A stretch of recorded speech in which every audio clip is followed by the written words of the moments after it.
update sa farm ni Alice Go kung saan lumaki siya sa farm. Ha ha ha ha.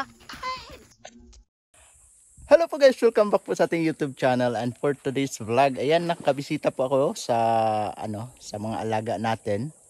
Bibisita ako ngayon sa farm kasi ayan, namimiss ko yung mga alaga ko.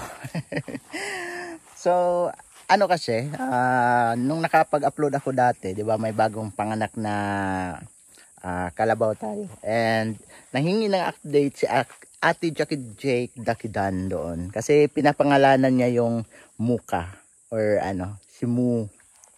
So i-update natin si Mu, hahanapin natin mamaya. Papakainin muna natin itong dalawa, itong Toryo at saka yan yung isa. Ito. So ato sa silang hawason sa tubig, mga kayungits.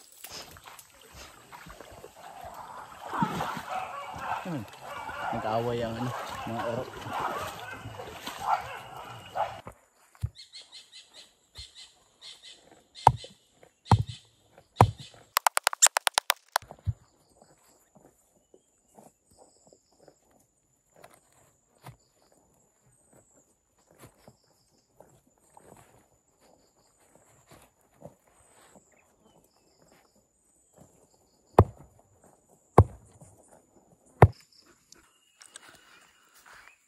So ayan, dito ko po sila pinapakain ngayon sa ating area number 2 dati. Ito yung ating farm area number 2 na sa ngayon ay hindi na namin tinataniman. Dahil po ito kay dumami na po kasi yung aming mga alagang kalabaw. Ngayon nagiging 6 heads na. And kailangan talaga namin ng area na matugwayan ba in Bisaya term. So ayan, hindi na namin tinataniman ito para na lang sa mga kalabaw. So ayan.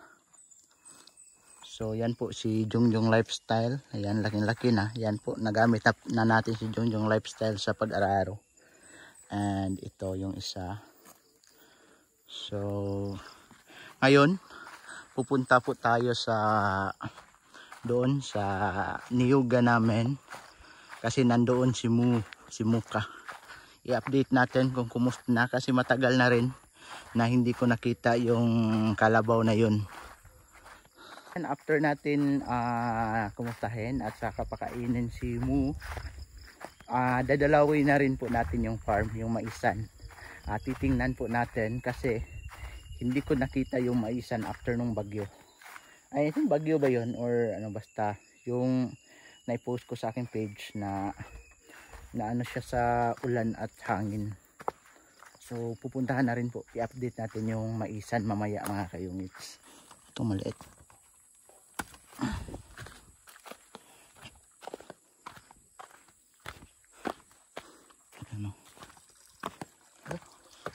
Hinan ng agos ng tubig dito.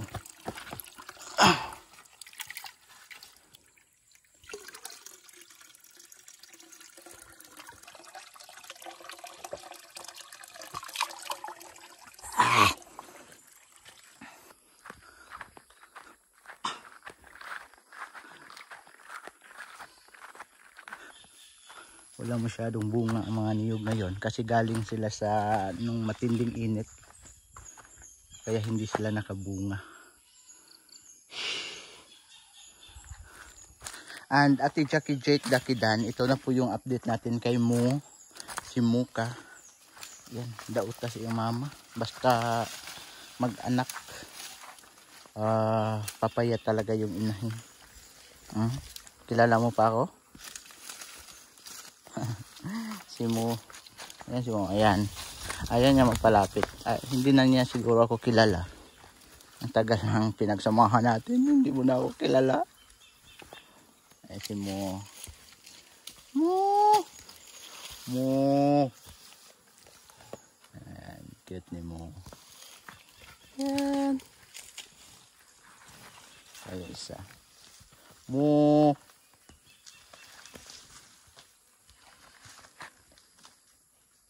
Ito yung isa, yung naipost ko dati na yung kanyang liig is parang bali. Buti na lang at nagiging maayos siya.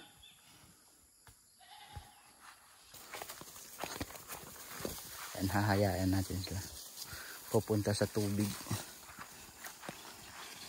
Ayan. Samtang bata pa, sa kasagingan magkinukuray.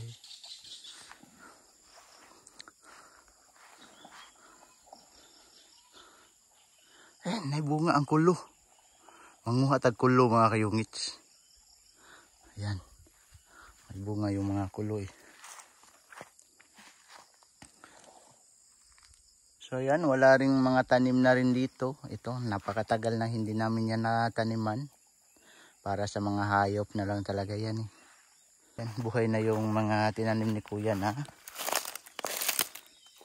kumpay. Yan. So nilagyan niya ng barbed wire.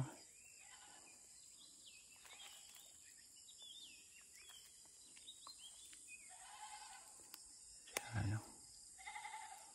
Yung kubo ko dati para sa mga kambing, sira na. Ang kubo ay sira na.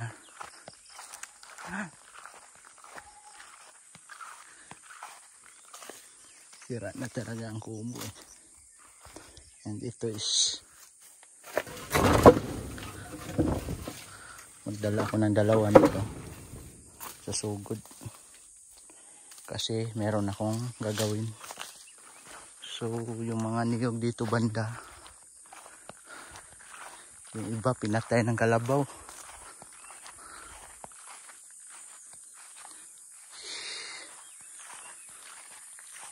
Ayan.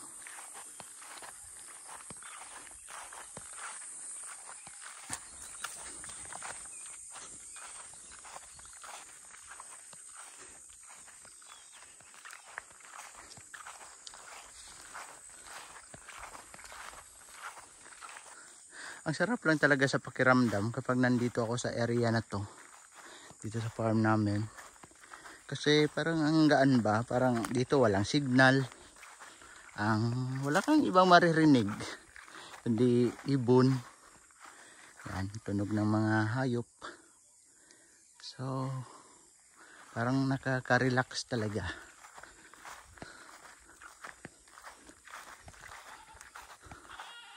Hindi lang talaga, parang nakaka-relax talaga eh.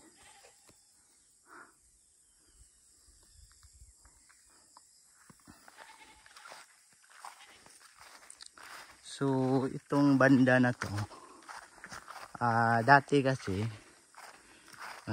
gagawin kapag sa lupa, ginagawa, nagtatanim yung dalawang may-ari ng dalawang puno ng niyog set as boundary ng lupa.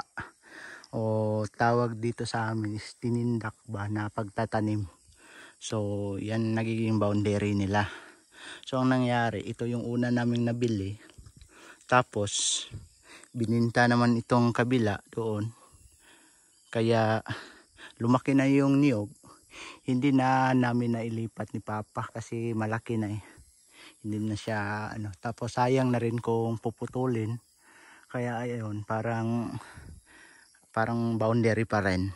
Pero boundary talaga ito dati nang magkaiba pa yung may-ari. Tapos nung nabili namin to, ayan, parang boundary pa rin ito. Ayan.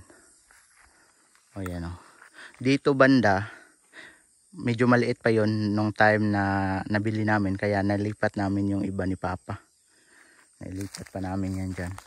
Pero ito, ang lakas niyang tumubo. Kasi dati may bahay dyan. Kaya ang lakas tumubo ng niyog kapag may bahay. Yan, akyat na tayo.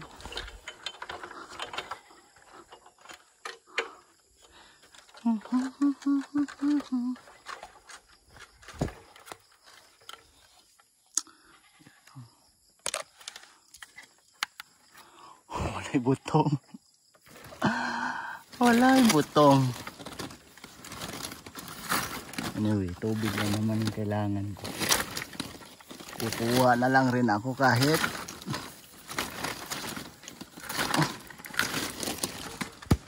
nahulog pa.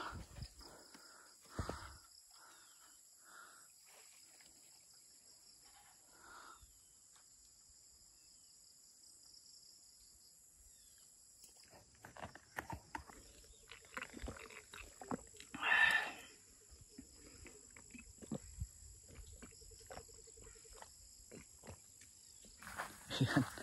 May dagwais itong mga kabaw no? Pati na mga lapuka.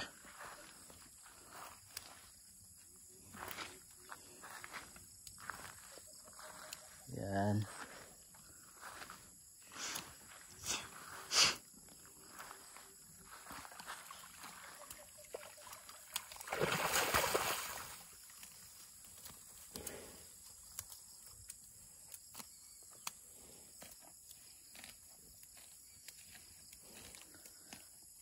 So, isa sa purpose ng water buffalo kung bakit gusto nila ng putik. Kasi yung kalabaw, dinadapo talaga sila ng mga parang langaw. Langaw sila ng, hindi yung langaw na dumadapo sa mga kanin. Sa mga hayop talaga siya dumadapo. Ganyan. Kaya kapag may putik, nakakatulong sa kanila na hindi sila makakagat ng mga yan. At saka another purpose rin kasi isa sa talaga sa ano is mainit talaga yung katawan ng kalabaw. Kaya gusto nila na magpalamig. Yan, yung dalawa umaalis, ayaw magpa-video. Mahiyain. So yan. Ang dumi ng kamay natin, ang dumi ng mga kalabaw natin. Pero ganyan talaga. Ganyan talaga kapag mahirap lang tayo. Ayan mga kayungis. So magkuha tayo. Yun banda sa itaas. So yan po yung bunga ng mga kulo. So marami. Yan.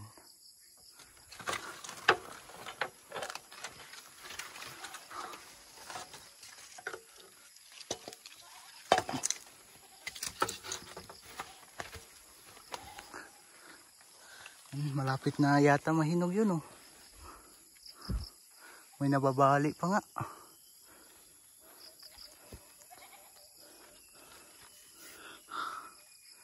Yan oh.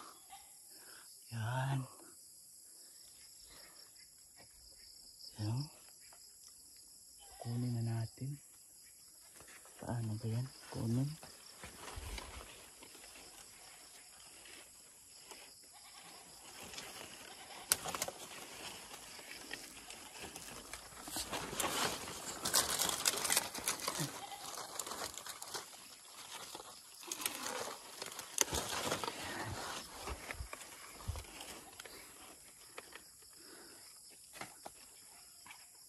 Yan mga kayungits oh. Lulutuin natin ito mamaya. Sarap nito. So ayan na, tatlong lang yung kinuha natin. Titikman muna natin siya. And ayan, naka-ready naman dyan yung hagdan. Kaya kapag may kukuha dito, hindi na sila mahirapan, may hagdan na eh. So yan, dito na tayo sa maisan. And if you can notice, iba talaga yung kulay nitong nasa itaas compare doon sa ibaba. Ganyan talaga kapag siguro hindi nila na kumpleto na lagyan ng fertilizer yung sa kanila, kaya medyo yellowish yung dahon. And yung sa atin, lalapitan natin kung may dala ba talagang mga bunga yung mga mais natin.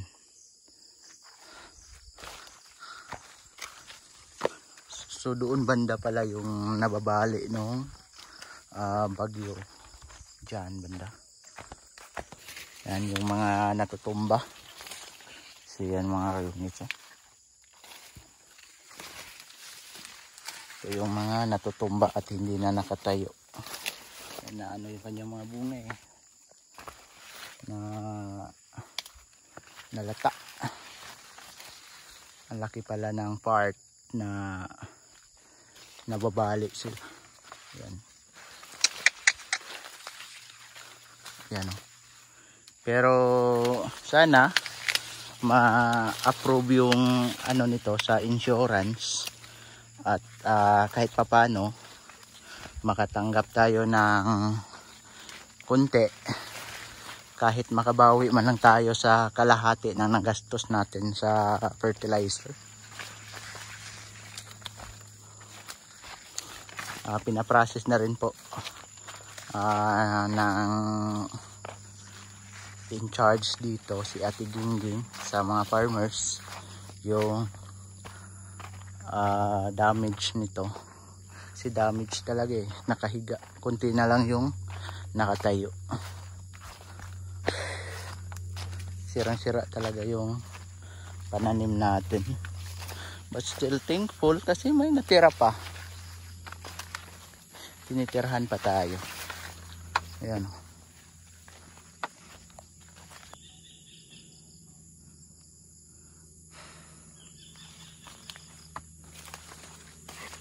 Lakas talaga ng hangin ng time na yun, no?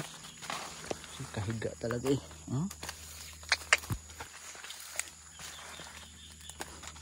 Dito. Ngayon lang talaga ako nakababa dito. Laki sana ng mga bunga, oh. Kaya lang bali. Ayan, oh.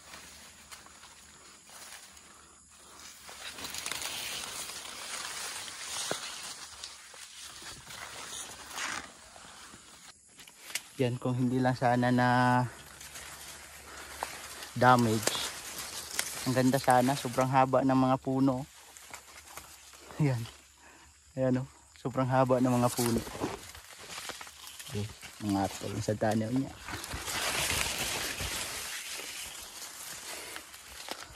Ilang taon skip ninyong ads mga ka-units. Katol kayo niyo niya. Suot na ako diri.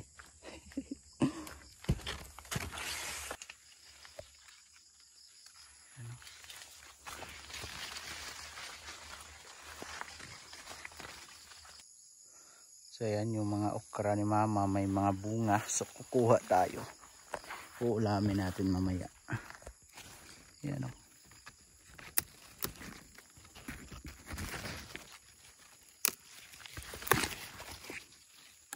Kaya pa to.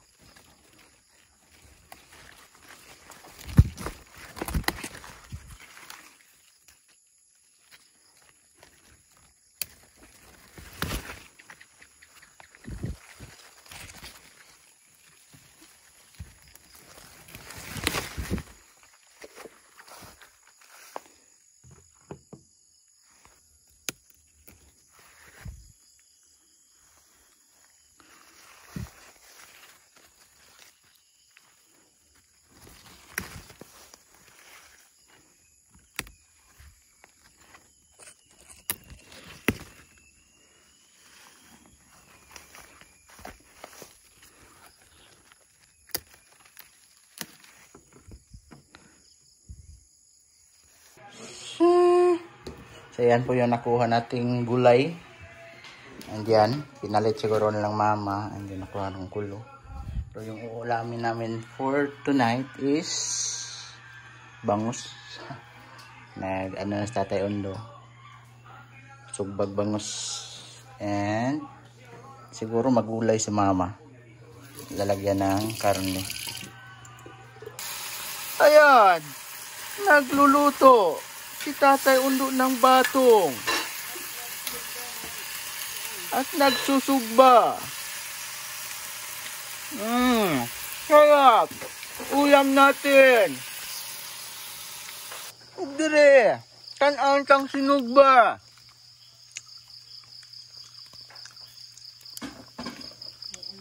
Bangus-ngus ba?